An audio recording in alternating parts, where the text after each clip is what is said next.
I woke up Friday morning earlier than usual. The sun was barely peeking through the curtains, but my mind was already racing, replaying the upcoming day like it was the Super Bowl. Today was the presentation that could change everything. The VP position was on the line, and it was supposed to be the start of a whole new chapter for Lillian and me. We'd been dreaming of a house, talking about kids. Her wages from the local garment factory were going straight into the down payment fund. The plan was to close on a place in 6 months. Once I got the bump in pay, Lillian could finally quit and focus on starting our family. She wanted it so badly. And me? I was just trying to do everything right. By the time I stepped out of the bathroom, Lillian was already up, which was rare for her at that hour. She was standing by the window of our small but cozy place, clutching a mug of coffee. She flashed me a smile when she saw me. "Good luck with the presentation, Mark," she said, "and try to get home early. I have something important we need to discuss." Her voice was soft, but there was an undertone there. Something tucked away. Maybe I was just frayed from work stress, but it set off a tiny alarm bell in my head.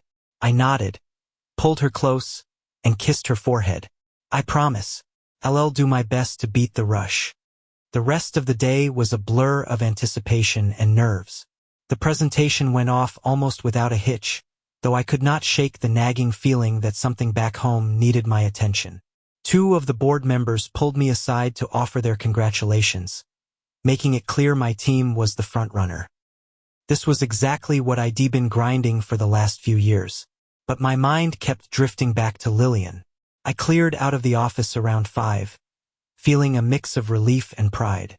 As I pulled into the driveway and saw her car already there, my heart started thumping for no reason. The second I walked through the door, I saw her. Lillian was wearing an evening dress I'd only seen once before, on our anniversary. She looked stunning. Her hair was perfect, her makeup flawless. Seeing her like that, I could not help myself. "Well, look at you," I said, stepping toward her. "What's the occasion? Are we heading to a royal gala or something?" She smiled and gave me a graceful little spin to show off the dress. "I thought we should celebrate tonight. You deserve something special. I booked a table at that new French place downtown." And after that, she hesitated, her eyes dropping for a split second. "We need to talk." Those last 4 words hit me like a cold draft through an open window. But I pushed the anxiety down. We had not had a real date night in forever, and I did not want to ruin the mood by overthinking it. "A French restaurant?" I asked, raising an eyebrow. "You know I am more of a burgers and beer kind of guy. Tonight is an exception," she said with a wink. "Trust me, Mark." We hopped in the car and headed to the restaurant, the kind of place everyone in town was talking about. When we walked in, the air was thick with the scent of fresh bread and herbs. The hostess led us to a secluded booth in the corner, away from the main crowd. Lillian seemed on edge the whole time, even though she kept smiling and asking about my day, the presentation, and how it all went down. "It went great," I told her as we ordered appetizers. "I think the promotion is pretty much in the bag." Lillian smiled, but her eyes were miles away. Something was eating at her. I could feel it. I wanted to press her on it, but I decided to wait for her to come out with it on her own. The waiter brought our starters, and I tried to keep the conversation going. She gave me a weak smile, but her focus was clearly elsewhere. I noticed her glance at her phone again, the 4th or 5th time in 5 minutes. Something was definitely off. "Lil, is everything okay?" I finally asked, setting my fork down. She looked up, looking momentarily lost before quickly nodding. "Yeah, just a little nervous, I guess," she said, her smile looking a bit forced. "Nervous? About what?" "Oh, it's nothing. Tonight is about you." She reached across the table and put her hand on mine, but it felt cold, like a practice gesture rather than an actual moment of connection. Right then, the front door opened and a strange pair walked in. There was a middle-aged man, solidly built, radiating confidence, and a young woman, probably not even 20, carrying a tablet. The man took a table at the far end of the room, but the girl started weaving through the tables. Suddenly, I realized she was heading straight for us. Lillian stiffened, her hand twitching under mine. I felt a knot of tension tighten in my gut. "Sorry to interrupt," the girl said, stopping at our table. "I'm Emma." She turned toward Lillian. "Lillian, I need your answer. Have you made a decision?" Lillian looked at me, her eyes wide with pure panic. I just stared at her. What the hell was going on? What decision was she talking about? Emma did not leave. She actually sat down at our table, watching Lillian expectantly, waiting for her to speak. Suddenly, Lillian stood up. She shot a frantic look toward the man sitting by the entrance and then looked back at me. I need to use the restroom," she stammered. Without waiting for me to say a word, she bolted from the table. I watched her go, a mix of anger and suspicion beginning to boil over. I knew then that this was not just a celebratory dinner. Lillian was hiding something. "Excuse me," Emma said, standing up. "I think I caught you at a bad time." "Hold on," I snapped, stopping her. "Who is that guy you came in with? And what answer are you looking for?" She faltered, the professional confidence she had a moment ago vanishing. "I ca not tell you that. You should ask your wife," she replied, her voice shaking slightly. "Who is he? How does he know Lillian?" I kept firing questions until I noticed the table at the back was empty. The man was gone. I stood up abruptly, leaving the girl standing there in confusion, and headed toward the restrooms. I was not about to sit there and play the fool anymore. I needed to know what was happening. I followed the hallway toward the back and stopped just outside the restroom doors, pressing my back against the wall to listen. I could hear the faint sound of Lillian's voice. She was not alone. The man was already in there with her. I risked a glance around the corner and saw them. She was whispering to him, looking frantic, while he stood over her with a look that was cold and ruthless. I clenched my fists. That was it. I could not take another second of this. I stepped out of the shadows and walked straight toward them. "What the hell is going on here?" I demanded. They both froze, spinning around to face me. Lillian went deathly pale, her eyes filling with terror. The man, however, did not flinch. He just let out a slow, mocking smile. "Mark," Lillian started, but I was not listening to her anymore. I knew right then that this night had changed everything. I moved along the walls toward the restroom hallway and stopped, pressing my back against the tiles to listen. The faint sound of Lillian's voice reached me. She was not alone. That man was already there with her. I peeked around the corner and caught them in the middle of a tense exchange. He stood directly in front of her, his expression cold and predatory. I clenched my fists. This was it. I could not take another second of this. Stepping out from the shadows, I walked straight toward them. "What the hell is going on here?" I snapped. They both froze and spun around. Lillian went paper white, her eyes filled with pure terror. The man, on the other hand, did not look bothered at all. He just let out a slow, mocking smile. "Mark," Lillian started, but I was not listening. I knew right then that this night had changed everything. I took a step forward, looking the stranger dead in the eye. I did not have all the answers yet, but I was not about to wait around for them. I stood there, my heart hammering so hard I could hear it echoing in the quiet hallway. Lillian and the man stood in a heavy silence, but it was too late for explanations. The window for just a misunderstanding had slammed shut. I saw it all. The weighted glances, the hushed words, and the sheer panic on Lillian's face the moment I showed up. "Who is he?" I asked, struggling to keep my voice steady while my blood was absolutely boiling. Lillian did not answer at first. She just fidgeted with her hands, looking like she did not know what to do with herself.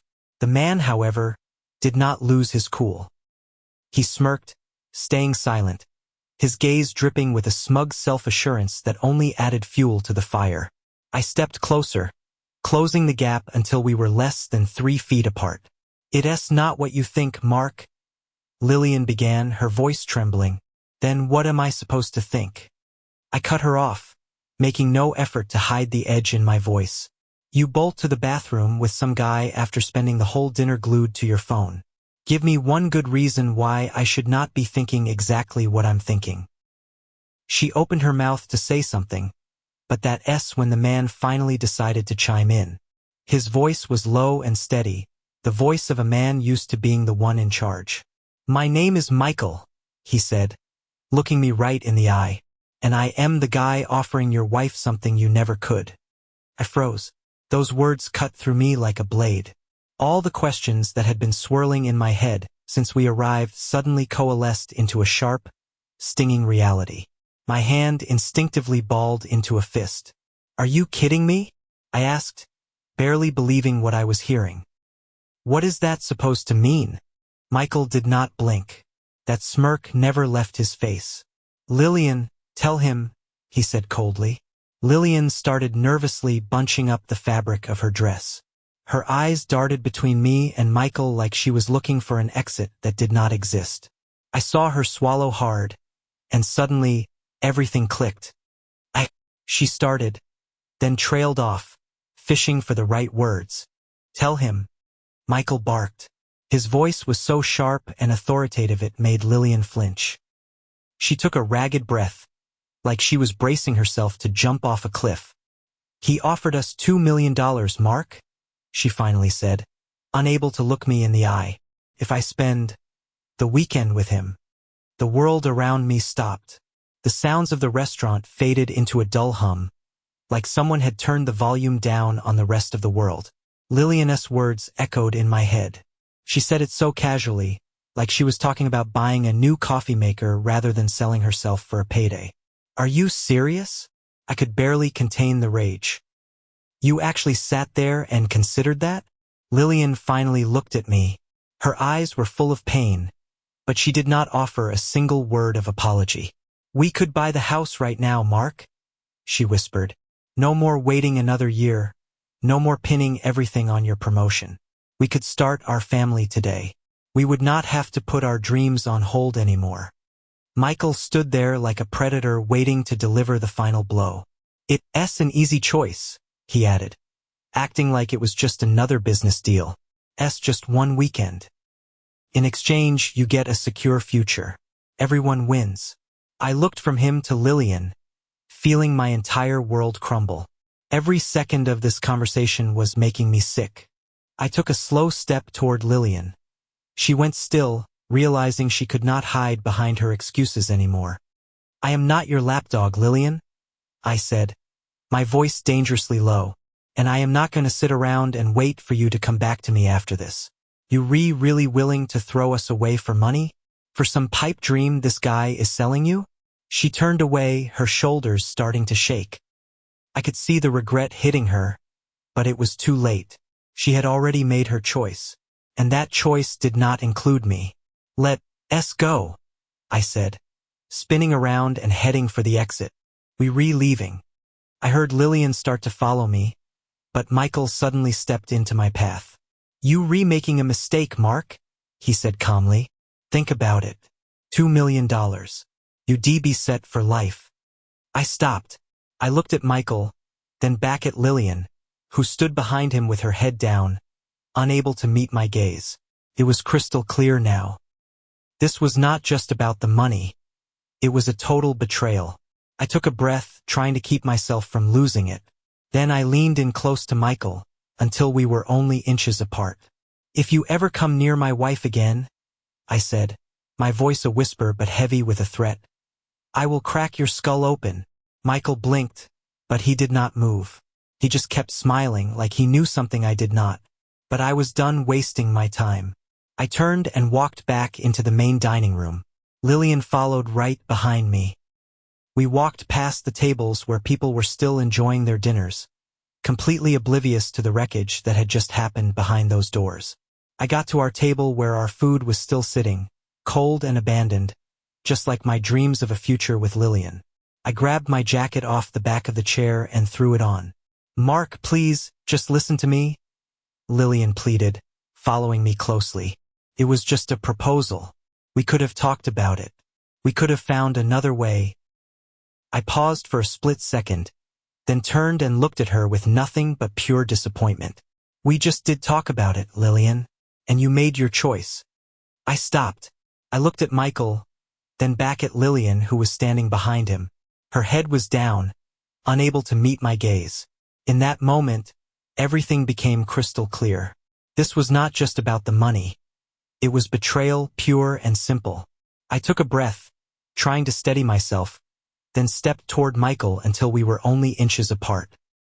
"If you ever come near my wife again," I said, my voice low but lethal, "I will crack your skull open." Michael blinked, but he did not back down. He just kept that smirk on his face, like he knew something I did not. But I was done playing games. I turned on my heel and headed for the exit, Lillian trailing behind me. We walked out of the hallway and back into the main dining room, where soft music was playing and people were enjoying their meals, completely oblivious to the wreckage that had just occurred behind those walls. I walked over to the table where our food sat, now cold and abandoned, just like my dreams of a life with Lillian. I grabbed my blazer off the chair and threw it on. "Mark, please, just listen to me," Lillian pleaded, following right at my heels. "It was just a proposal. We could have talked about it. We could have found another way." I froze for a second, then turned and looked at her with nothing but pure disappointment. "We just did talk about it, Lillian, and you made your choice."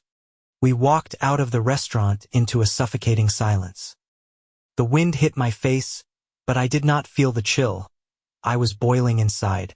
I marched toward the car without a word, hearing her heavy footsteps behind me. Every step she took seemed to cost her a massive effort. I wanted to stop, turn around, and scream, "Why?" But I already knew there was not an answer in the world that could fix this. When we got to the car, I opened the driver's side door, sat down, and slammed it so hard the glass rattled. Lillian stood by the passenger door, hesitating for a moment before getting in. I did not look at her. I could not. I cranked the engine and headed home without saying a word. The drive was dead silent, the tension in the car thick enough to choke on. "Mark," she whispered finally, as we were pulling into our neighborhood. Her voice was thin, like she was terrified to keep going. "Let me explain." "There is nothing to explain," I snapped, keeping my eyes locked on the road. She went quiet. I could hear her breathing, shallow and uneven, like someone trying to hold back a total breakdown. I pulled up in front of our house and killed the engine. The silence was deafening. I got out and slammed the door, not waiting to see if she was coming. Inside, everything looked exactly the same as it had a few hours ago, before the night blew up. My work papers were still on the kitchen table. Her half-finished coffee mug was still by the window. But now the house felt hollow, foreign. Lillian came in behind me and quietly shut the door. I stood by the kitchen table, paralyzed, trying to figure out my next move. She stepped closer. "Mark, I made a mistake," she said, her voice trembling. "It was stupid. I was just trying to find a way out. We could have started over, a real fresh start, for $2 million. I did not even try to hide the sarcasm. Sell yourself for a weekend and everything is just fine?" She squeezed her hands together, her lips quivering. I could see the pain in her eyes, but I could not feel for her anymore. I was numb.